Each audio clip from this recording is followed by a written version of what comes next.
bersyukur sebab Allah yang hidup. Haleluya, haleluya.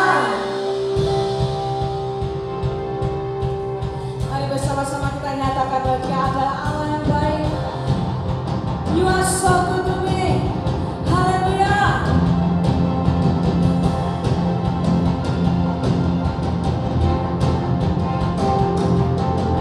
Dia mati bagiku, Dia bangkit bagiku, Dia Tuhan Allah penyelamatku. Kuasa maut dikalahkan, hidupku dipulihkan, Dia Tuhan Allah penyelamatku. Dia sungguh baik, Dia sangat baik. Yesus, Dia baik bagiku. Dia sungguh baik, Dia sangat baik. Yesus, Dia baik bagiku. Dia ada di dalamku, bergerak di hidupku, Dia Tuhan Allah kekuatanku. Dia penuhi hatiku dengan kuasa kasih-Nya, Dia Tuhan Allah kemenanganku.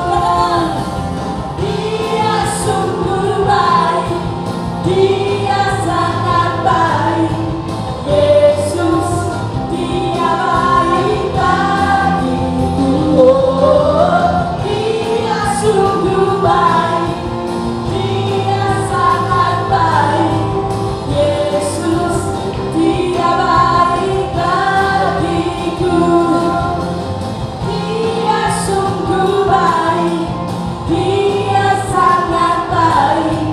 Yesus, Dia baik bagiku. Dia sungguh baik, Dia sangat baik. Yesus, Dia baik bagiku. Dia mati bagiku, Dia mati bagiku. Dia bangkit bagiku, Dia Tuhan Allah penyelamatku. Kuasa maut dikalahkan, katakan, hidupku dipulihkan, Dia Tuhan Allah kemenanganku. Dia sungguh baik, amin. Dia sangat baik. Yesus, Dia baik bagiku. Dia sungguh baik, Dia sangat baik.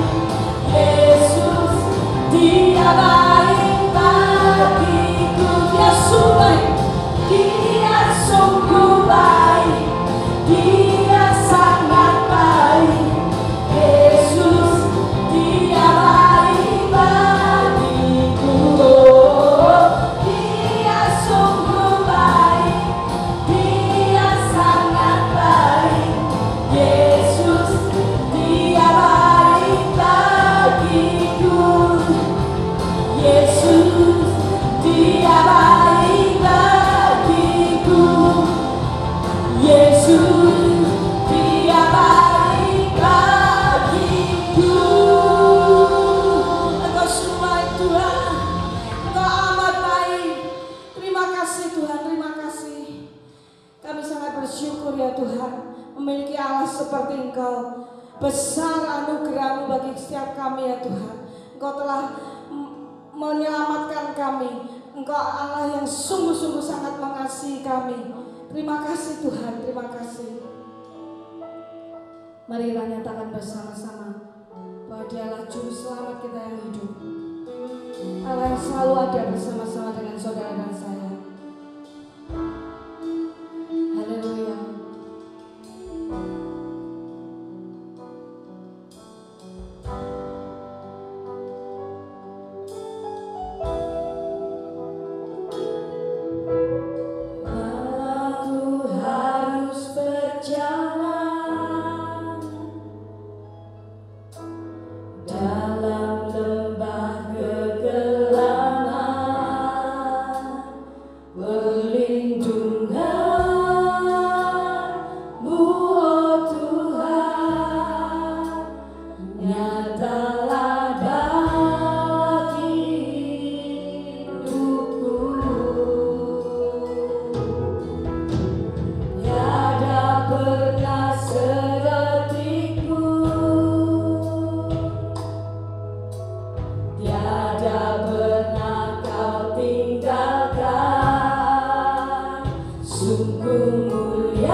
besar setiamu Tuhan di hidupku.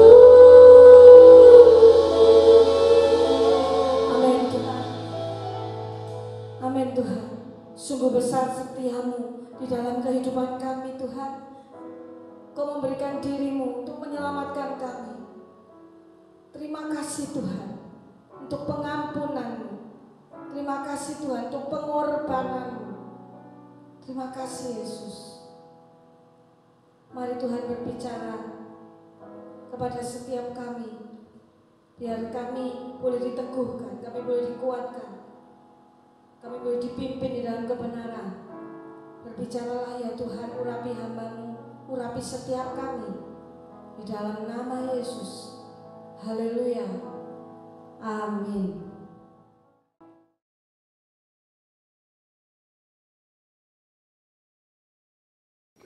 Shalom. Selamat pagi Bapak Ibu Saudara sekalian. Apa kabar? Selamat berjumpa kembali dan selamat mengikuti ibadah Paskah online melalui channel YouTube MDC Magelang. Pagi hari ini kita merayakan Hari Raya Paskah, yaitu hari kemenangan. Karena Yesus tidak mati untuk selama-lamanya, melainkan pada hari yang ketiga Yesus bangkit dari kubur. Artinya Yesus sudah mengalahkan maut. Haleluya. Alkitab mengatakan maut tidak berkuasa lagi atas dia. Bapak Ibu Saudara sekalian, hari-hari ini ada banyak orang yang takut dan khawatir akan virus corona yang membawa dampak pada akhirnya kepada sebuah kematian. Ini membuktikan bahwa musuh manusia yang paling ditakuti adalah kematian atau maut. Ada berita yang baik pagi hari ini. Musuh manusia yang paling ditakuti, yaitu kematian atau maut, sudah dikalahkan oleh Yesus. Lewat kebangkitan Yesus, membuktikan bahwa Yesus menang atas maut. Oleh sebab itu, iblis tidak senang mendengar bahwa Yesus bangkit. Iblis mencoba menyebarkan hoax dengan cara membuat cerita bahwa mayat Yesus dicuri pada waktu malam oleh murid-muridnya. Dan juga beredar cerita bahwa yang disalibkan bukanlah Yesus, tetapi Yudas, dan cerita-cerita yang lain-lainnya. Bapak Ibu Saudara sekalian, iblis ketakutan dan gemetar mendengar bahwa Yesus bangkit. Sebab kebangkitan Yesus merupakan kekalahan besar buat iblis. Bapak Ibu Saudara sekalian, Paskah dan Jumat Agung adalah dua hal yang tidak dapat dipisahkan. Tidak ada Paskah kalau tidak ada Jumat Agung. Jumat Agung berbicara tentang wujud dari kasih Allah. Dia bukan sekedar Allah yang hanya mengatakan bahwa Allah mengasihi orang yang berdosa, tetapi dia wujudkan dengan sebuah tindakan, yaitu dengan mati di atas kayu salib. Sedangkan Paskah berbicara tentang kemenangan atas kuasa maut. Bukankah kematian adalah musuh manusia yang terbesar? Dan kebangkitan Yesus menunjukkan Yesus menang atas maut. Dan kalau musuh yang besar saja ditaklukkannya, apalah artinya saudara dengan masalah sakit penyakit? Kalau musuh yang besar saja ditaklukkan, apalah artinya masalah rumah kontrakan yang sudah hampir habis? Kalau musuh yang paling besar saja ditaklukkan, apalah artinya masalah keuangan? Itu musuh yang kecil dibandingkan maut yang sudah dia kalahkan di atas kayu salib. Paskah berbicara tentang jawaban-jawaban dalam setiap pergumulan saudara. Pagi hari ini kita akan buka Alkitab kita masing-masing, yang saya ambil di dalam 1 Korintus pasalnya yang ke-15 ayat 3 dan ayatnya yang ke-4. 1 Korintus 15 ayat 3 dan ayatnya yang ke-4. Sebab yang sangat penting telah kusampaikan kepadamu, yaitu apa yang telah kuterima sendiri, ialah bahwa Kristus telah mati karena dosa-dosa kita, sesuai dengan kitab suci, bahwa ia telah dikuburkan, dan bahwa ia telah dibangkitkan pada hari yang ketiga, sesuai dengan kitab suci. Bapak, Ibu, Saudara sekalian, saya percaya bahwa semua ayat di dalam Alkitab adalah penting.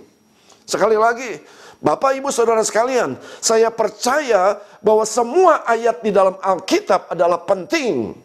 Untuk menegaskan bahwa ayat-ayat di dalam Alkitab itu penting, maka tidak boleh dihilangkan satu ayat pun. Dan jikalau seseorang mengurangkan sesuatu dari perkataan-perkataan dari kitab nubuat ini, maka Allah akan mengambil bagiannya dari pohon kehidupan dan dari kota kudus, seperti yang tertulis di dalam kitab Wahyu 22 ayat 19. Bapak, Ibu, Saudara sekalian, berita kelahiran Yesus itu penting. Tetapi kalau iman saudara hanya berhenti sampai kelahiran Yesus, maka saudara adalah orang yang paling malang.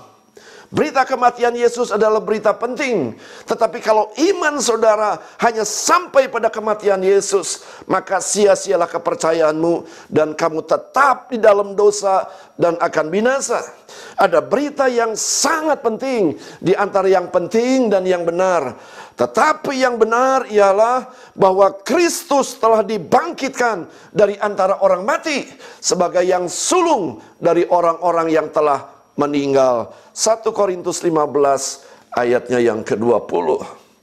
Inilah yang harus menjadi inti iman Kristen, bahwa Yesus mati dan Yesus bangkit.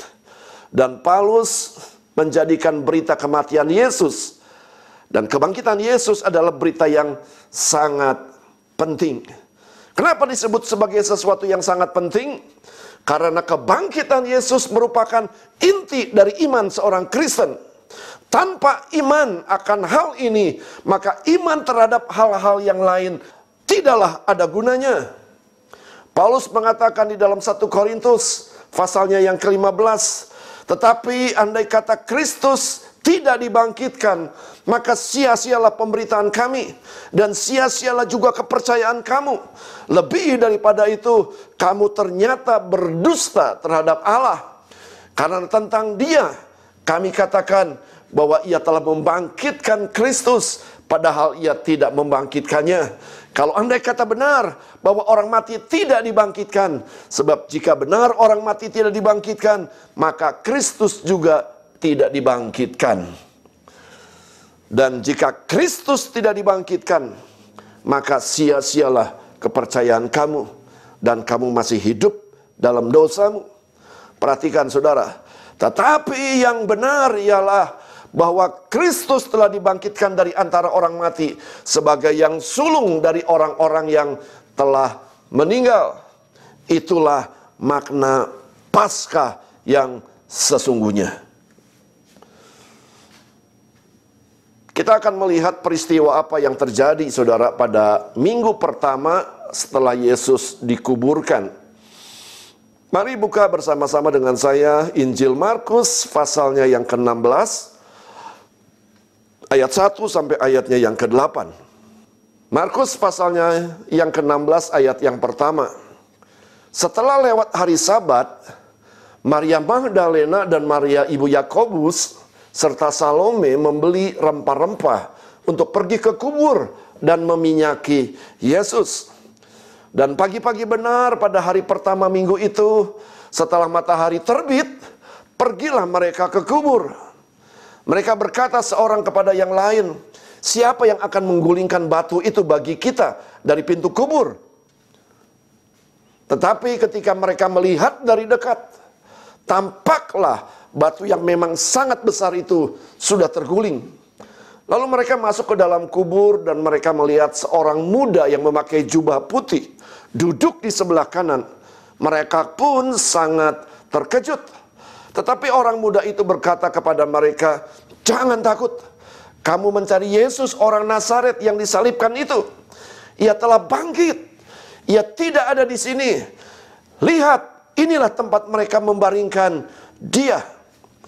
Tetapi sekarang pergilah, katakanlah kepada murid-muridnya dan kepada Petrus, ia mendahului kamu ke Galilea. Di sana kamu akan melihat dia seperti yang sudah dikatakannya kepada kamu. Lalu mereka keluar dan lari meninggalkan kubur itu, sebab gentar dan dahsyat menimpa mereka. Mereka tidak mengatakan apa-apa kepada siapapun juga, karena takut. Dengan singkat mereka sampaikan semua pesan itu kepada Petrus dan teman-temannya. Sesudah itu Yesus sendiri dengan perantaran murid-muridnya memberitakan dari timur ke barat berita yang kudus dan tak terbinasakan tentang keselamatan yang kekal itu. Saudara, ada 3 alasan kenapa Yesus harus bangkit. Yang pertama, saudara yang dikasihi oleh Tuhan, yang namanya perpisahan selalu meninggalkan perasaan duka yang mendalam. Apalagi yang meninggalkan kita adalah satu pribadi yang kita kasihi. Apalagi yang meninggalkan kita adalah satu pribadi yang dimana kita bergantung dan berharap sepenuhnya. Inilah perasaan yang dialami oleh murid-murid pasca kematian Yesus di atas kayu salib. Sedih, putus asa, tidak punya pengharapan, takut, dan lain-lain. Kalau saja murid-murid mengerti apa saja yang diucapkan Yesus sebelum Yesus mati di kayu salib, tentunya mereka tidak akan seperti anak ayam yang kehilangan induknya, yaitu sedih, panik, dan sebagainya. Ada 3 alasan kenapa Yesus harus bangkit. Yang pertama, saudara, Yesus harus bangkit untuk mengatasi segala ketakutan. Yesus harus bangkit untuk mengatasi segala kesedihan. Yesus harus bangkit untuk mengatasi segala keputusasaan. Yesus harus bangkit untuk mengatasi kekhawatiran yang dialami oleh murid-murid pasca kematian Yesus di kayu salib. Bapak, Ibu, Saudara sekalian, mereka yang tadinya dalam ketakutan mengalami perubahan karena kuasa kebangkitan. Murid-murid Yesus yang tadinya hidup di dalam ketakutan. Petrus yang tadinya ketakutan berubah. Kisah Rasul 4 ayat 13 mengatakan ketika sidang itu melihat keberanian Petrus dan Yohanes dan mengetahui bahwa keduanya orang biasa yang tidak terpelajar, heranlah mereka dan mereka mengenal keduanya sebagai pengikut Yesus. Kenapa Yesus harus bangkit, saudara? Yang pertama, Yesus harus mengatasi segala ketakutan, kekhawatiran yang dialami oleh murid-murid pasca kematian Yesus di atas kayu salib. Petrus yang tadinya penakut, saudara, dengan kebangkitan Yesus, ia tidak lagi mengalami ketakutan. Bahkan dia dengan berani di tengah-tengah pengadilan dia berbicara bersama dengan Yohanes. Dan semua orang heran dan mereka mengenal keduanya sebagai pengikut Yesus. Kalau ada di antara saudara yang memiliki kondisi seperti murid-murid pasca ditinggal mati oleh Yesus di atas kayu salib, mungkin sehari-hari ini engkau sedang mengalami ketakutan. Mungkin hari-hari ini engkau sedang mengalami kekhawatiran. Mungkin hari-hari ini engkau sedang mengalami putus pengharapan. Berita kebangkitan Yesus akan mengatasi kekhawatiran. Berita kebangkitan Yesus akan mengatasi ketakutan. Berita kebangkitan Yesus akan mengatasi keputusasaan saudara. Jadikan berita kebangkitan Yesus sebagai inti iman saudara. Alasan yang kedua kenapa Yesus harus bangkit, yaitu untuk memberikan jawaban-jawaban atas setiap persoalan-persoalan saudara. Markus 16 ayat yang pertama dikatakan, setelah lewat hari Sabat, Maria Magdalena dan Maria Yakobus serta Salome membeli rempah-rempah untuk pergi ke kubur dan meminyaki Yesus. Dan pagi-pagi benar pada hari pertama minggu itu, setelah matahari terbit, pergilah mereka ke kubur. Mereka berkata seorang kepada yang lain, siapa yang akan menggulingkan batu itu bagi kita dari pintu kubur? Bapak Ibu Saudara sekalian, mereka adalah orang-orang yang sangat mengasihi Yesus. Dan mereka berniat untuk pergi ke kuburan untuk meminyaki Yesus.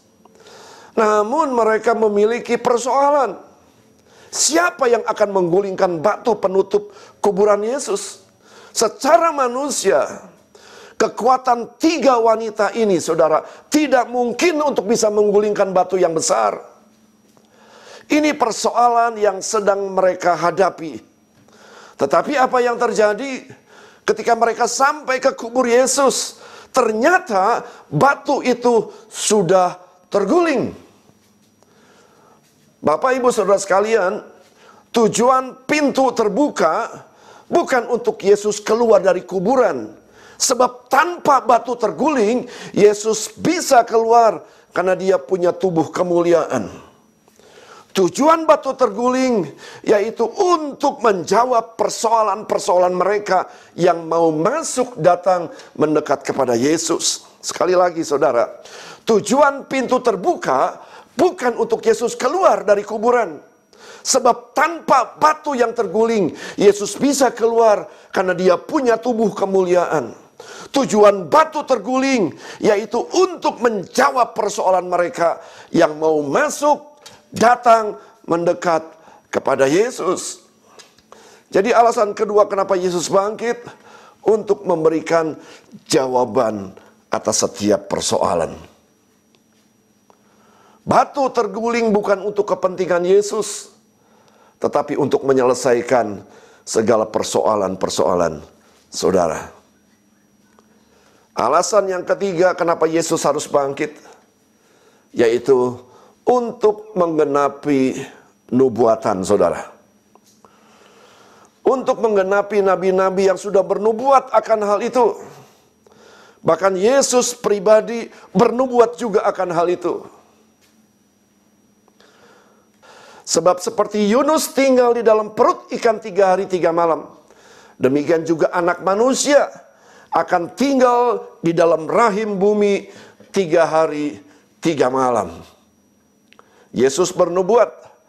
Sejak waktu itu Yesus mulai menyatakan kepada murid-muridnya bahwa ia harus pergi ke Yerusalem dan menanggung banyak penderitaan dari pihak tua-tua, imam-imam kepala, dan ahli-ahli Taurat, lalu dibunuh dan dibangkitkan pada hari ketiga. Bapak Ibu Saudara sekalian, kalau kelahirannya dinubuatkan dan tergenapi, kalau kematiannya dinubuatkan dan tergenapi, dan kalau kebangkitannya dinubuatkan dan tergenapi, tinggal satu lagi yang belum tergenapi, yaitu kedatangannya yang kedua kali. Oleh sebab itu, persiapkanlah jadi jemaat yang kudus dan tak bercacat celah, menyongsong kedatangan yang kedua. Dan jadilah jemaat yang memiliki iman yang teguh. Bapak Ibu Saudara sekalian, sekali lagi kalau kelahirannya dinubuatkan tergenapi, kematiannya dinubuatkan tergenapi, kebangkitannya dinubuatkan tergenapi, tinggal satu lagi yaitu kedatangannya. Oleh sebab itu, persiapkanlah kita menjadi jemaat yang kudus dan tak bercacat celah, menyongsong kedatangan yang kedua kali. Jadilah jemaat yang memiliki iman yang teguh. Bapak Ibu Saudara sekalian, yang seharusnya disalib adalah saudara. Hukuman yang paling kejam, tetapi Allah sudah gantikan buat saudara dan saya. Yesus dihukum supaya kita diampuni. Yesus disakiti supaya kita disembuhkan. Yesus dijadikan dosa oleh dosa kita, supaya kita dijadikan benar oleh kebenarannya. Yesus menjalani kematian supaya kita menerima kehidupannya.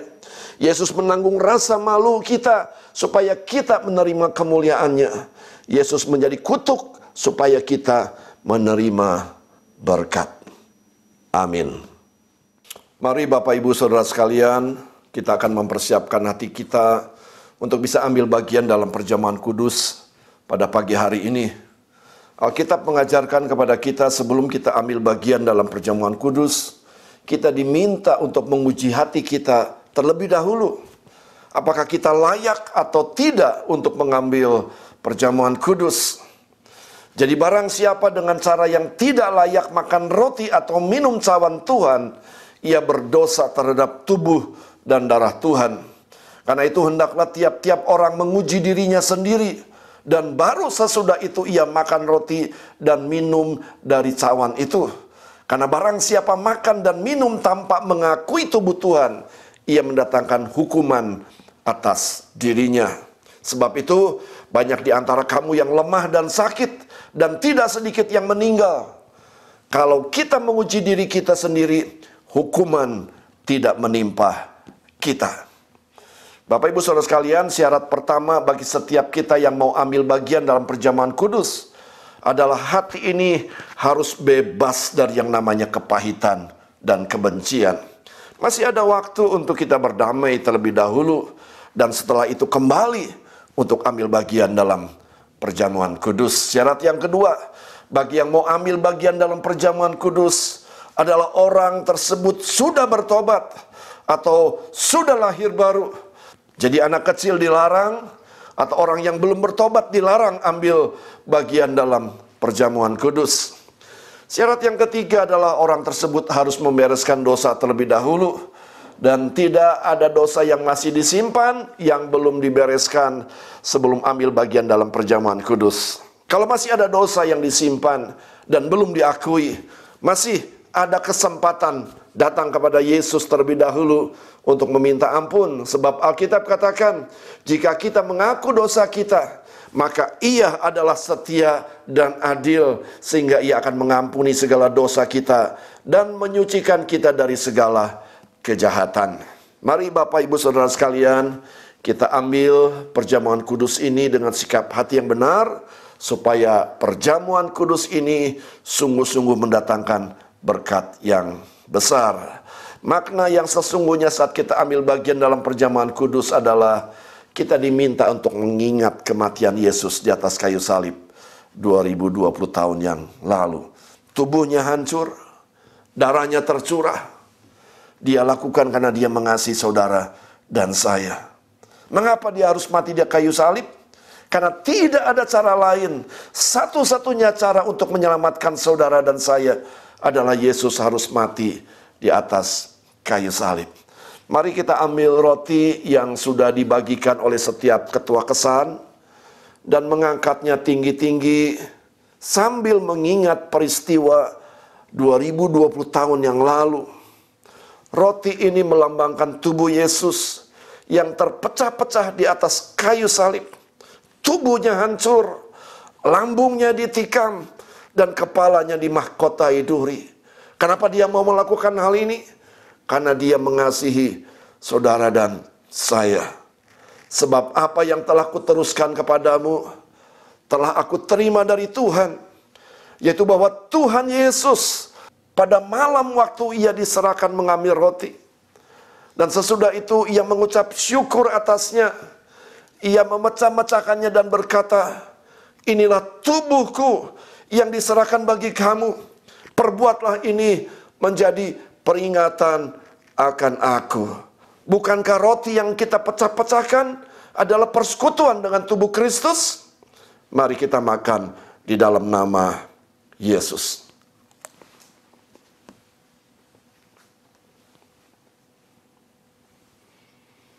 Mari kita angkat cawan anggur ini yang melambangkan darah Yesus.